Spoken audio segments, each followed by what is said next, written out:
Hello friends. आज मैंने जो टॉपिक लिया है वो कूलाम्स के लॉ से लिया है। ये 12th बोर्ड एग्ज़ाम से भी एक इम्पॉर्टेंट टॉपिक है और आपका इससे वर्ग 1 2023 में भी एक बेसिक सा क्वेश्चन पूछा गया था। तो पहले हम इसका थ्योरी पोर्शन देख लेते हैं।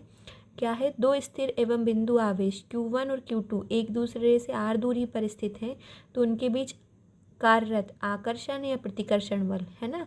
इफ़ अगर कोई भी दो चार्ज हैं, ठीक है, एक दूसरे से r डिस्टेंस पर हैं, तो उनके बीच में फोर्स कितना लगता है, F=Q1/Q2r²। ठीक है। अब यहाँ आप डायग्राम से देख रहे हैं, ये Q1 चार्ज है, Q2। अगर आपको पता है लाइक चार्जेस होते हैं, है ना, समान चार्ज है, समान आवेश है, तो एक दूसरे को रिपल करते हैं। तो ये है फोर्स ऑन 2 ड्यू टू 1, यहाँ है फोर्स ऑन 1 ड्यू टू 2, ये अपोजिट डायरेक्शन में होंगे। अगर लेकिन वही अनलाइक चार्जेस हैं, तो उन दोनों के बीच अट्रैक्टिव फोर्स लगता है। तो ये है force on 2, force due to 2 on 1, force on 2 due to 1। ठीक है। अब इसमें CGS पद्धति में इसके लिए जो K की वैल्यू है वो 1 होती है, तो CGS पद्धति में इसकी वैल्यू क्या जाएगी, F/Q1/Q2/r² डाइन। आपको दो फॉर्मूले याद रखने, एक ये अगर CGS पद्धति में पूछा जाए तो ये देखिए। अब इसके बाद में वायु या निर्वात के लिए इसकी वैल्यू होती, K की दो वैल्यू होती है, 1/4πε0 9 × 10⁻⁹ न्यूटन मीटर स्क्वायर पर कूलाम स्क्वायर।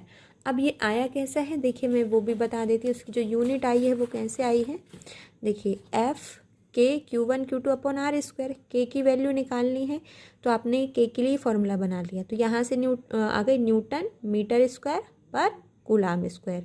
ठीक है, तो यही वहाँ यही लिखा है, न्यूटन मीटर स्क्वायर पर कूलाम स्क्वायर। अब इसको हम यहीं पुट कर देंगे फॉर्मूले में, F=K, K के प्लेस पे आपने इसकी वैल्यू रख दी, Q1/Q2/r² न्यूटन, फोर्स की यूनिट न्यूटन, और 1 न्यूटन में कितने डाइन होते हैं, 10⁵ डाइन। और ये जो ε0 है, ये इसकी वैल्यू होती 8.85 10⁻⁻12। चलिए अब इस पे बेस हम, चलिए आपने अभी क्वेश्चन देख ही लिया होगा, तो हमने वही वैल्यूज पुट की हैं। 9 × 10⁹ ये K की वैल्यू है, Q1 और Q2 की वैल्यू 1 दे रखी थी आपको, R की वैल्यू किलोमीटर में दे रखी थी, इसको मैंने मीटर में कन्वर्ट किया है। ठीक है, और उसका होल स्क्वायर, क्योंकि फॉर्मूले में R का स्क्वायर है। जब हम इस पूरी वैल्यू को सॉल्व करेंगे तो हमारा आंसर आएगा 9 × 10⁻³ न्यूटन। आई होप आपको ये क्वेश्चन समझ में आया होगा।